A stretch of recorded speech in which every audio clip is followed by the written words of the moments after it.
أعوذ بالله من الشيطان الرجيم بسم الله الرحمن الرحيم يا أيها الذين آمنوا لا ترفعوا أصواتكم فوق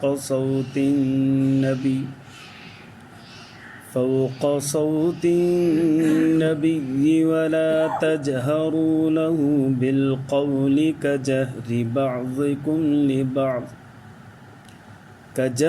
بعضكم لبعض أن تحبط أعمالكم وأنتم لا تشعرون.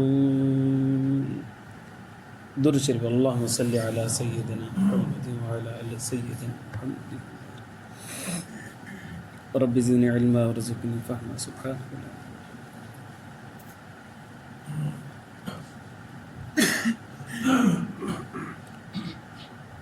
मुझे मुअज़्ज़ज़ मोहतरम ऐं मुकर्रम मुजाहिद ऐं मुवाहिद भाइरो दोस्तों ऐं बुज़ुर्गो, नबी करीम सल्लल्लाहु अलैहि वसल्लम जन जो ॾाढो मुबारक ख्वाजा अब्दुल मुत्तलिब सुतो पियो हो। ख़्वाब में ॾिसे पियो हिकिड़ो वण आहे जेको ज़मीन मां निकिरे थो पियो, उनजी चोटी वञी आसमान सां लॻे थी। उनजी जेके टारियूं आहिनि उहे मशरिक़ ऐं मग़रिब में फैलिजी वियूं आहिनि। रोशन चमकदार वण आहे उहो, ऐं चमक फैलंदी रहे थी, वधंदी रहे थी।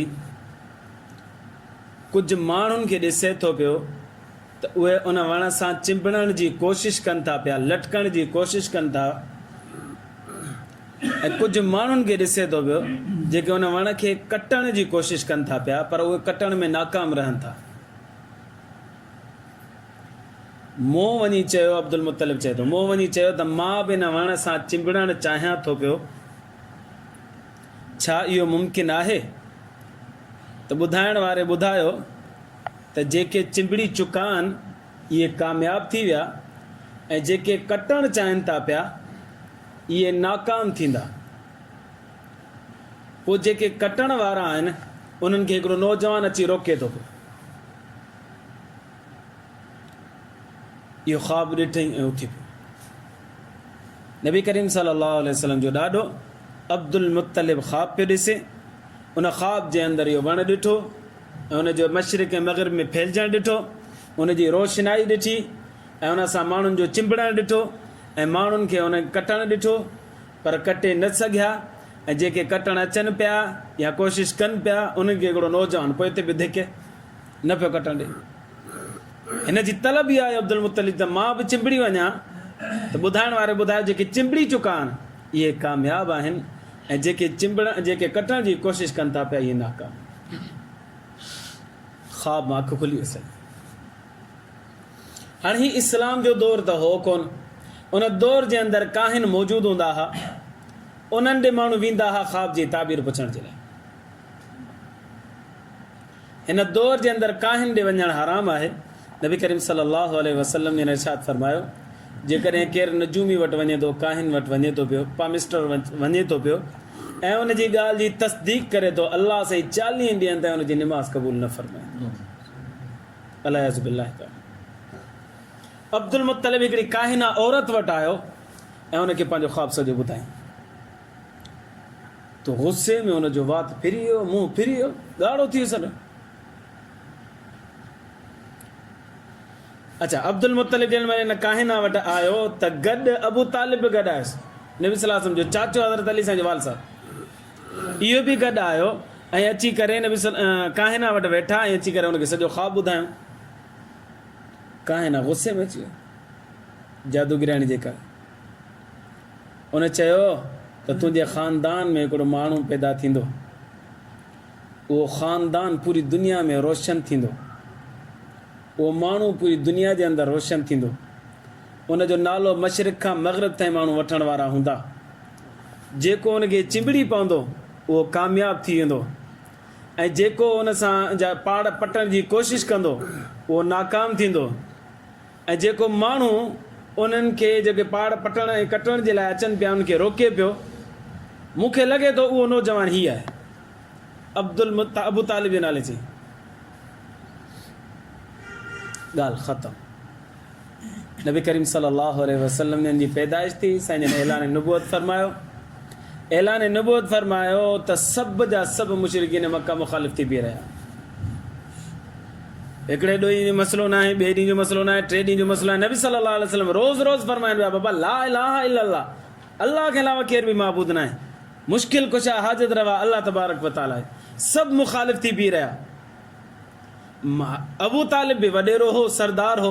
माण्हू न अची हुनखे शिकायत मां, तुंहिंजो जेको भाइटियो आहे उहो रोज़ रोज़ असांजे माबूदनि जी मुखालिफ़त करे थो पियो, उन्हनि ते तंज़ करे थो पियो, चए थो हिकिड़े अलाह खे मञो, असांजा अब्बा ॾाढा हेॾनि बुतनि जी पूॼाऊं कंदा आया आहिनि, असां कीअं हुनजो इनकार करे छॾियो, हिन चए ते अचूं, लिहाज़ा हुनखे सम्झाइसि। अबू तालिब आयो नबी सल्लल्लाहु अलैहि वसल्लम खे सम्झाइण जे लाइ, भाइटिया माण्हू सभु मुखालिफ़ थी विया आहिनि, चवनि था त पंहिंजे भाइटे खे सम्झा, असांजे बुतनि जी मुखालिफ़त न करे, मां अर्ज़ु खणी आयो आहियां, तूं हुनजे बुतनि जी मुखालिफ़त न करे।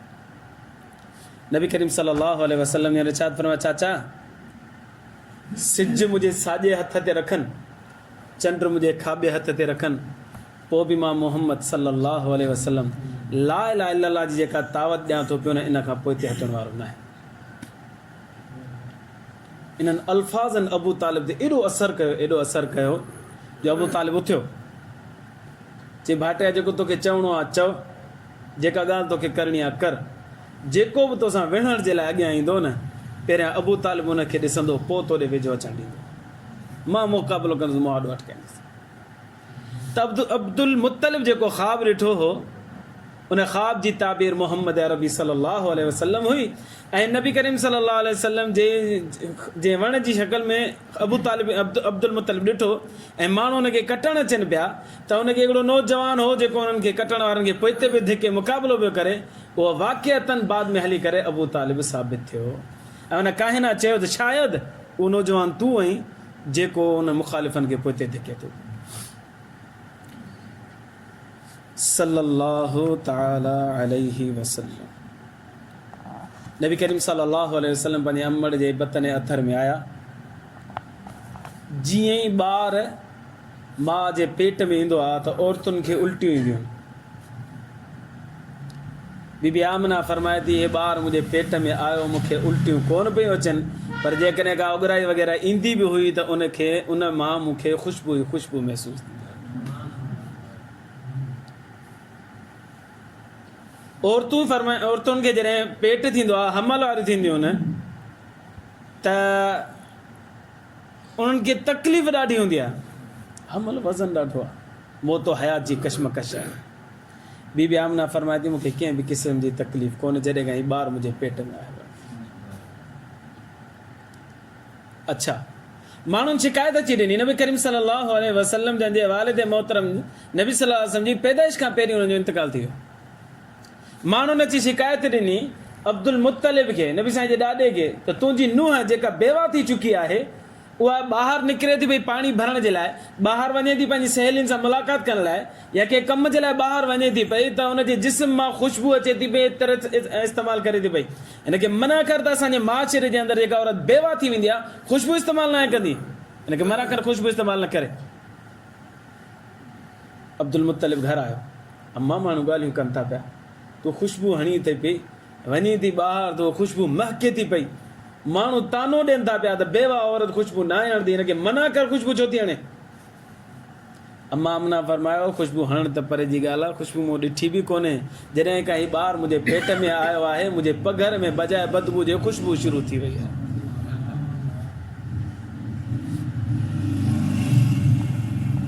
बीबी आमना फरमाए थी पई, जॾहिं मां खूह ते पाणी भरण जे लाइ वेंदी हुअसि, ॿियूं औरतूं बीठियूं हूंदियूं हुयूं, ईअं डोल हेठि विझंदियूं हुयूं, त पोइ पाणी खे छिकींदियूं हुयूं भरे करे डोल। मां वेंदी हुअसि त मुंहिंजे इस्तक़बाल में पाणी पाण खूह जे कपरनि ताईं मथे चढ़ी वेंदो। मां खे तकलीफ़ कोन थींदी, भरे वठंदुसि, पर हीअं पुठी ॾियां त वरी खूह पाणी हेठि वेंदो। पोइ तूं चवंदी आमना तूं बीठी आहीं त पाणी बीठो आहे, तूं वञी थी त पाणी हेठि थो हले।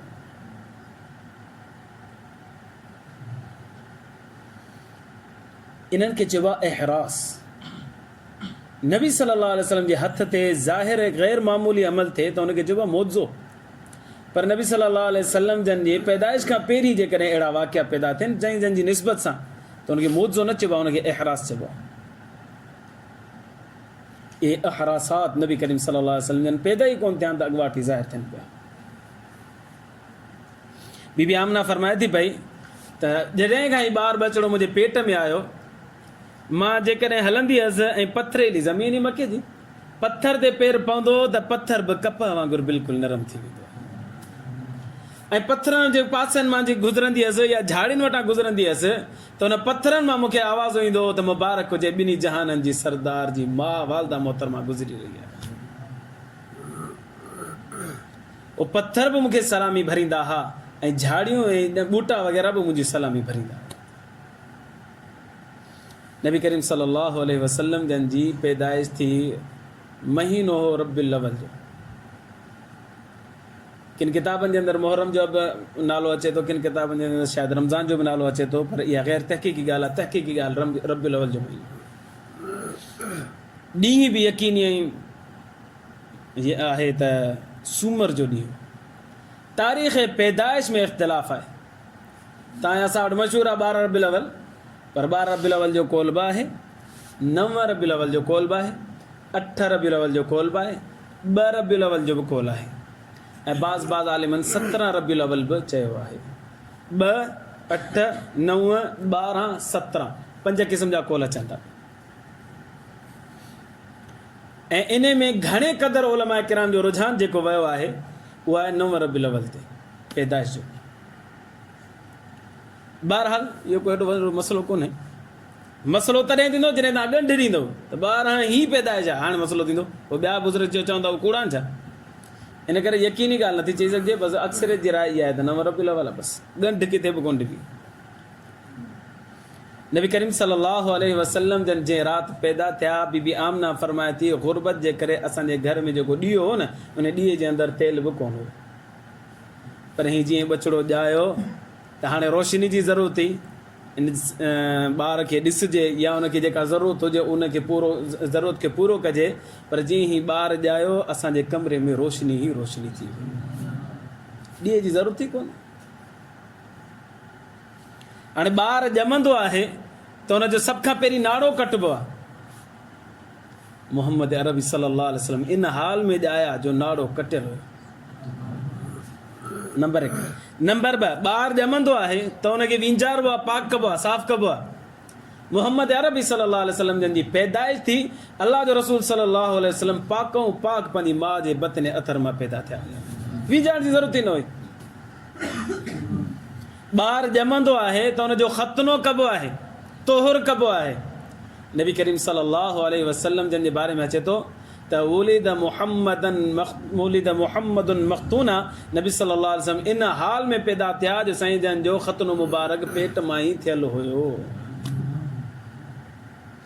ये नबी करीम सल्लल्लाहु अलैहि वसल्लम जन जो एज़ाज़ हो, कमाल हुयो। अल्लाह तबारक व तआला ॿियनि ॿारनि खां इम्तियाज़ ॾिनो मोहम्मद अरबी सल्लल्लाहु अलैहि वसल्लम खे, जो साईं जन की जे नाड़े कटण जी बि ज़रूरत न आहे, साईं जन खे विंजारण जी बि ज़रूरत न आहे, साईं जन जो ख़त निकिरण जी बि ज़रूरत न आहे। अल्लाह साईं फरमायो इहो मां अॻुवाट ई पंहिंजी ग़ैब मां करे छॾियनि सभु कमु।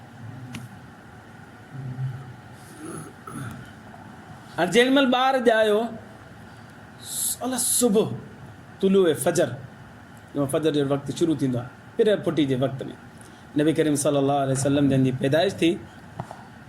पाण करीम सल्लल्लाहु अलैहि वसल्लम जन जी पैदा थियण वक़्त में अब्दुल मुत्तलिब जेको ॾाॾो हो उहो काबतुल्लाह वटि मौजूदु हुजे, इबादत में मसरूफ़ हो।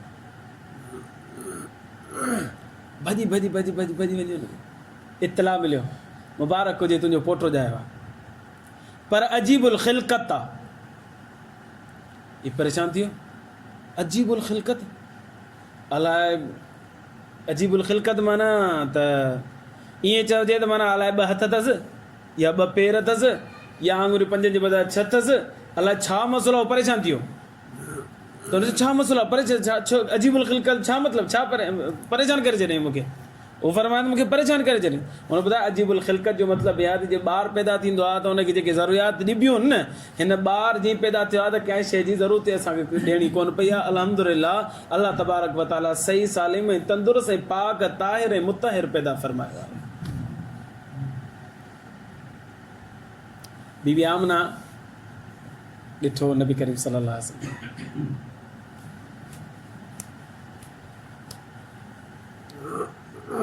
फरमाइण लॻी मूं ॿार ॾिठा आहिनि, ॿार मूं ॾिठा, रिवायत आहे अल्लामा ज़रकानी रहमतुल्लाह लिखिया, मूं ॿार ॾिठा आहिनि। बीबी आमना थी फरमाए मूं ॿार ॾिठा आहिनि पर अहिड़ो सुहिणो ॿार कोन ॾिठो आहे। दाई हुई उम्मे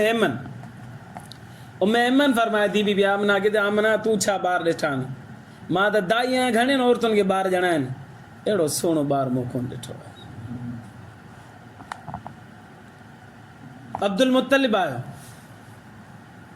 उन चयो त मां मुल्क घुमियो आहियां, करिया घुमियो आहियां, शहर घुमियो आहियां, जहिड़ो सुहिणो हीउ ॿार आहे अहिड़ो ॿार मूं सुहिणो ॾिठो कोन्हे। हलीमा सादिया ॾिठो त हुन बि रड़ कई, चवणु लॻी मां बि अलाए घणा मुल्क घुमी आहियां, अलाए घणनि इलाइक़नि में वई आहियां, अलाए घणनि ॻोठनि में वई आहियां, अहिड़ो सुहिणो ॿार मूं कोन ॾिठो आहे। अॻिते रिवायत में चए थो त जिब्रील अलैहिस्सलातु वस्सलाम नाज़िल थियो ऐं उन बि आवाज़ ॾिनो त मां तव्हां त मुल्क घुमिया आहियो, मां त पूरी दुनिया जी कुंड कुड़छ घुमियो आहियां। आदम अलैहिस्सलाम खां वठी हींअर ताईं जेके ॿार ॼमिया आहिनि सभु ॾिठा आहिनि, पर अल्लाह तबारक व तआला अहिड़ो सुहिणो ॿार पैदा ई कोन फरमायो। तॾहिं अल्लाह तबारक व तआला फरमायो त मां पैदा करण जे मोहम्मद खे जे सांचे में पैदा कयो अथमि, अहिड़ो सांचो मूं पहिरां अॻे ठाहियो बि कोन हो ऐं हाणे ठाहींदुसि बि कोन, अहिड़ो सुहिणो मोहम्मद अरबी खे ठाहियो। नबी करीम सल्लल्लाहु अलैहि वसल्लम जन सां मोहब्बत जो कुझु तक़ाज़ा हुआ। तव्हां असां हर हिकु माण्हू चए थो की असांखे मोहब्बत नबी सल्लल्लाहु अलैहि वसल्लम सां मोहब्बत आहे, पर मोहब्बत आहे त हुनजी कीअं ख़बर पए? छा रबी अव्वल में 12 ॾींहं सिर्फ़ु नचण सां मोहब्बत जो इज़हार काफ़ी आहे छा? या रबी अव्वल में ढुम ठमाका करण सां ख़बर पए असांखे इश्क़ आहे नबी सल्लल्लाहु अलैहि वसल्लम मोहब्बत आहे? इहो तरीक़ो आहे छा? मोहब्बत जे लाइ सभ खां पहिरीं कमु, जंहिंसां मोहब्बत हूंदी आहे न उन जो तस्करो माण्हू घणो कंदो आहे, जंहिंसां मोहब्बत हूंदी आहे न उनजो ज़िक्र माण्हू घणो कंदो आहे। इन करे नबी करीम सल्लल्लाहु अलैहि वसल्लम सां तव्हां असांखे मोहब्बत आहे त असांखे घुरिजे त हर वक़्तु नबी करीम सल्लल्लाहु अलैहि वसल्लम जो तस्करो कयूं, पंहिंजी मजलिसुनि में, उथण में, वेहण में, ॻाल्हाइण में, ॿोलाइण में, हर हाल में। उहो आहे कीअं? का बि ॻाल्हि हुजे बा नबी करीम सल्लल्लाहु अलैहि वसल्लम इन में हीअं फरमायो, नबी सल्लल्लाहु अलैहि वसल्लम इन मामले में हीअं फरमायो, नबी सल्लल्लाहु अलैहि वसल्लम इन मामले में हीअं फरमायो आहे। इन जुमिले खे बार बार ज़बान ते अचणु घुरिजे। नंबर 1। नंबर 2, तज़किरे जो ॿियो ज़रियो नबी करीम सल्लल्लाहु अलैहि वसल्लम जे मथां कसरत सां दुरूद शरीफ़ माण्हू पढ़े। दारुल उलूम देवबंद इंडिया जो जेको मदरसो आहे, अज़ीम शान दुनिया जी अज़ीम यूनिवर्सिटियुनि मां हिकिड़ी यूनिवर्सिटी आहे, इस्लामिक यूनिवर्सिटी। दारुल उलूम देवबंद जे अंदरि रोज़ाना दारुल हदीस जे अंदरि जेके शागिर्द अचनि, 1000 1200 1500 शागिर्द हूंदा आहिनि आख़िरी साल जे अंदरि, उन्हनि जो रोज़ाना जो मामूल आहे घटि में घटि 1 लख दफ़ा दुरूद शरीफ़ पढ़ंदा आहिनि। 1000 1500 माण्हू 1 लख दफ़ा रोज़ाना दुरूद शरीफ़ पढ़ंदा आहिनि। हिकिड़ो आलिम ॿुधाए पियो, पंजाब जो आलिम, फरमायो मां हुन सिर्फ़ु क्लास में वियुसि न, मूंखे एॾी ख़ुशबू महसूस थी जंहिंजी का इम्तिहान आहे। मूं पुछियो त बाबा हे ख़ुशबू केरु इस्तेमालु करे थो? अजीब ख़ुशबू आहे। ॿुधाइणा न ॿुधाए बाबा केर बि का बि ख़ुशबू इस्तेमालु असां न आहियूं कंदा, हिते असां कसरत सां दुरूद शरीफ़ पढ़ंदा आहियूं, उनजी बरकत आहे हिन कमरे में हर वक़्तु ख़ुशबू ई ख़ुशबू रहे। इन करे तव्हां असांखे बि घुरिजे त नबी करीम सल्लल्लाहु अलैहि वसल्लम ते कसरत सां दुरूद शरीफ़ पढ़ो। नंबर 1, जैसा मोहब्बत हूंदी हुनजो तस्करो माण्हू घणो कंदो। नंबर 2, जैसा मोहब्बत हूंदी न हुनजो माण्हू अदब बि कंदो। अदब जा कई तरीक़ा। अबू बकर सिद्दीक़ रज़ी अल्लाह ताला अन्हु खे नबी करीम सल्लल्लाहु अलैहि वसल्लम पंहिंजे आख़िरी ॾींहंनि में फरमायो त अबू बकर तूं नमाज़ पढ़ा। साईं जन खे बार बार बुखार अचे पियो, बार बार 17 नमाज़ अबू बकर सिद्दीक़ रज़ी अल्लाह ने पढ़ाई। एक दफ़े नबी सल्लल्लाहु अलैहि वसल्लम खे एॾो सख़्तु बुखार हो, बुखार शरीफ़ में लिखियल आहे, एॾो सख़्तु बुखार हो जो उथण जहिड़ा न हा। ख़मीस जो ॾींहुं हुजे या जुमे जो ॾींहुं हुजे, ख़मीस जो ॾींहुं, सूमर ते अल्लाह जे रसूल सल्लल्लाहु अलैहि वसल्लम जी हिन जान मां रहियल थी। ख़मीस जे ॾींहुं ज़ोर नमाज़ ते हज़रत अली साईं खे तलब फरमाया, हज़रत अब्बास रज़ी अल्लाह खे तलब फरमाया ऐं पोइ पाण करीम सल्लल्लाहु अलैहि वसल्लम हिकिड़ो हथ मुबारक हथ अली साईं जे कदमनि ते रखियो, ॿियो हथ मुबारक हथ अब्बास जे कुलनि ते रखियो ऐं फरमायो मूंखे नमाज़ ते वठी हलो। सख़्तु बुख़ार जी हालत में नबी सल्लल्लाहु अलैहि वसल्लम इन ॿिन्ही सॻोरनि शख़्सियात जे कुलनि ते हथ मुबारक रखी करे मस्जिद नबी में आया। इन हाल में आया जो हज़रत अबू बकर नमाज़ शुरू करे चुका। नमाज जारी हुई त नमाज जे दरमियान में ही हज़रत अबू बकर खे महसूस थियो त नबी सल्लल्लाहु अलैहि वसल्लम जन अचनि पिया ऐं ॿिनि माण्हुनि जे सहारे ते अचनि। हज़रत अबू बकर पोइ थियणु लॻो। नबी करीम सल्लल्लाहु अलैहि वसल्लम हथ जे इशारे सां ई फरमायो बीह रहो, बीह रहो। हज़रत अबू बकर सिद्दीक़ रज़ियल्लाहु अन्हु बीह रहिया। नबी सल्लल्लाहु अलैहि वसल्लम हज़रत अबू बकर जे पासे में थोरो अॻिते थी करे वेही रहिया ऐं पोइ नबी करीम सल्लल्लाहु अलैहि वसल्लम जन नमाज़ पढ़ाई। अल्लाह अकबर पंहिंजी बीमारी जे करे आहिस्ते चवनि फरमाइनि पिया। हज़रत अबू बकर ॿुधे पियो, हज़रत अबू बकर ज़ोर सां अल्लाह अकबर चवे पियो, पोइ सॼी जमात सॻोरी ॿुधे पियो। ईअं सॼी नमाज़ पूरी थी वई। हज़रत नमाज खां फारिग थी करे नबी सल्लल्लाहु अलैहि वसल्लम फरमाया अबू बकर पोइ हिते छो पियो थी? हज़रत अबू बकर सिद्दीक़ रज़ियल्लाहु अन्हु फरमाया साईं माल इब्न अबी कुहाफ़ा अन युसल्ली बैन यदै रसूलिल्लाह सल्लल्लाहु अलैहि वसल्लम। साईं हे अबू कुहाफ़ा जे पुट जी कहिड़ी मजाल जो नबी करीम सल्लल्लाहु अलैहि वसल्लम खां अॻियां बीह करे नमाज़ पढ़ाए। मुंहिंजी एतिरी मजाल ई कोन्हे जो मां अॻियां बीहां, इन करे मां पोइ हिते बीठुसि। इहा अदब नबी करीम सल्लल्लाहु अलैहि वसल्लम जो हिकिड़ो अदब हिते कलाम मुक़द्दस में लिखियल आहे। अल्लाह से फरमादी या अय्युहल्लज़ीना आमनू ला तरफ़उ अस्वातकुम फ़ौक़ सौतिन नबी। ए ईमान वारो पंहिंजे आवाज़ खे नबी सल्लल्लाहु अलैहि वसल्लम जी आवाज़ खां बुलंद न कयो। वला तजहरू लहू बिलक़ौलि कजहरि बाज़िकुम लिबाज़िन अन तहबत अअमालुकुम। जीअं तव्हां हिक ॿिए सां ॻाल्हाईंदा आवाज़ बुलंद थींदो आहे न, ईअं नबी सल्लल्लाहु अलैहि वसल्लम सां ॻाल्हायो त आवाज़ बुलंद न थिए, न त तव्हांजा अमल बर्बाद थी वेंदा, तव्हांखे ख़बर ई कोन पवंदी। असां उहो ई वॾे जे साम्हूं वेंदा आहियूं त आहिस्ते ॻाल्हाईंदा आहियूं न, इहो हुनजो अदब कंदा आहियूं। नबी सल्लल्लाहु अलैहि वसल्लम जे साम्हूं अचो त बि आहिस्ता ॻाल्हायो, अदब सां। वॾो आवाज़ कंदव त तव्हांजा अमल ई चट थी वेंदा, बर्बाद थी वेंदा, ख़बर ई कोन पवंदी तव्हांखे। हाणे हिते तव्हां ऐं असां मौजूदु आहियूं, घर में मौजूदु आहियूं, ऑफिस में हिते हुते, उते त माण्हू ॻाल्हाए सघे थो आवाज़ बुलंद। हिते नबी करीम सल्लल्लाहु अलैहि वसल्लम हाज़िर नाज़िर न आहिनि, मौजूदु न आहिनि, पर नबी साईं जे रोज़े ते वञे जेकॾहिं माण्हू त उते अल्लाह जो रसूल सल्लल्लाहु अलैहि वसल्लम बनफ़्से नफ़ीस पाण गुंबद ख़ज़रा में मौजूदु आहिनि, उते आवाज़ बुलंद कंदो त उते अमल बर्बाद थी वेंदो। अदब इहो आहे त उते आवाज़ पस्त हुजे। नबी करीम सल्लल्लाहु अलैहि वसल्लम जी आवाज़ खां पंहिंजी आवाज़ खे बुलंद न कबो, इहो अदब आहे। नबी सल्लल्लाहु अलैहि वसल्लम जो तज़किरो बि ॾाढो करिणो आहे। नंबर 2 नबी करीम सल्लल्लाहु अलैहि वसल्लम जो अदब बि करिणो आहे। इश्क जी तक़ाज़ा इहा आहे। हा, नंबर 3 सभिनि खां वधीक नबी करीम सल्लल्लाहु अलैहि वसल्लम सां मुहबत बि करणी। माउ हुजे, पीउ हुजे, भेण हुजे, भाउ हुजे, घर हुजे, अहल हुजे, अयाल हुजे, मालो दौलत हुजे, हर शइ खां वधीक मुहबत जेकॾहिं कंहिंसां करणी आहे मोहम्मद अरबी सल्लल्लाहु अलैहि वसल्लम। ला युमिनु अहदुकुम हत्ता अकूना अहब्ब इलैहि मिन वालिदिही व वलदिही वन्नासि अजमईन। नबी सल्लल्लाहु अलैहि वसल्लम जन फरमायो उहो कामिल मोमिन थी कोन थो सघे जेके मां पंहिंजे घर बार, माउ पीउ, नंढनि वॾनि सभिनि खां वधीक महबूब न थी वञे। सभ खां वधीक मोहबत नबी करीम सल्लल्लाहु अलैहि वसल्लम सां करणी आहे। नबी करीम सल्लल्लाहु अलैहि वसल्लम जंग ओहद में विया, ॻाल्हि मशहूर थी वई, नबी करीम सल्लल्लाहु अलैहि वसल्लम शहीद थी विया। मदीने में हिकिड़ी औरत हुजे, हुनजो पीउ बि वियो हो, मुड़ुस बि वियो हो जंग में, जंग ओहद में, हुनजो भाउ बि वियो हो, 4 पुट बि विया जंग में। घर में ही वेठी अची इतला पहुती मोहम्मद अरबी सल्लल्लाहु अलैहि वसल्लम शहीद थी वियो। उथी परेशान थी वई, भॼणु शुरू कयईं ओहद जी तरफ़, जंग ओहद जे वेझो लॻी भॼणु शुरू कयईं। रस्ते में कंहिं ॿुधायसि तुंहिंजो पुटु शहीद थी वियो। चई ख़ैर आहे, मोहम्मद अरबी जी ॿुधायो। वरी अॻिते हली, साईं तुंहिंजो ॿियो पुटु शहीद थी वियो। चई ख़ैर आहे, मोहम्मद अरबी सल्लल्लाहु अलैहि वसल्लम जो ॿुधायो। अञा अॻिते हली, तुंहिंजो मुड़ुसु शहीद थी वियो। चई ख़ैर आहे, मोहम्मद अरबी सल्लल्लाहु अलैहि वसल्लम जो ॿुधायो। अञा अॻिते हली, तुंहिंजो भाउ शहीद थी वियो। माण्हू ॿुधाइनि पिया रज़ चई ख़ैरु आहे मूंखे का परवाह कोन्हे मूंखे परवाह आहे त मोहम्मद अरबी सल्लल्लाहु अलैहि वसल्लम जी।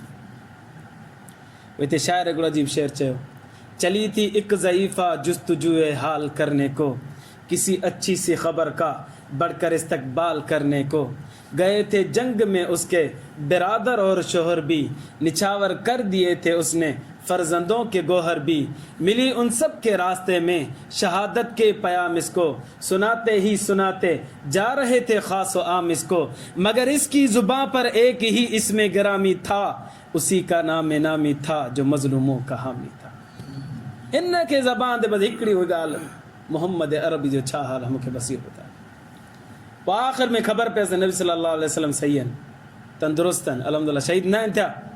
वो चई कहा चल कर दिखा दो मुझको सूरत कमली वाले की कि इन तारीक आँखों को ज़रूरत है उजाले की। जैसे नबी सल्लल्लाहु अलैहि वसल्लम दीदार की चे हाँ जलवा फगन नूरे तजल्ली है पुकार उठी कि अब मेरी तसल्ली ही तसल्ली है। नबी सल्लल्लाहु अलैहि वसल्लम जे वेझो आई चवण लगी कुल्लु मुसीबतुन कजलु या रसूल अल्लाह सल्लल्लाहु अलैहि वसल्लम ए अल्लाह जा रसूल सल्लल्लाहु अलैहि वसल्लम रस्ते में अचां पई मूंखे ख़बर पई मुंहिंजो पुटु शहीद थी वियो ए अल्लाह ॾाढी मुसीबत परेशानी हुई साईं वरी आयुमि रस्ते में मूंखे ख़बर पई मुंहिंजो मुड़ुसु शहीद थी वियो साईं ॾाढी परेशानी थी मूंखे साईं अञा रस्ते में आयुसि मूंखे ख़बर पई मुंहिंजो भाउ शहीद थी वियो साईं ॾाढी मूंखे परेशानी थी पर ए अल्लाह जा रसूल सल्लल्लाहु अलैहि वसल्लम तुंहिंजो मूं दीदार कयो आहे त हर हिकु मुसीबत बिल्कुलु ख़तमु थी वई हाणे मुंहिंजी दिलि मुतमइन तसल्ली वारी नबी सल्लल्लाहु अलैहि वसल्लम सब खां वधीक महबूब हुजे।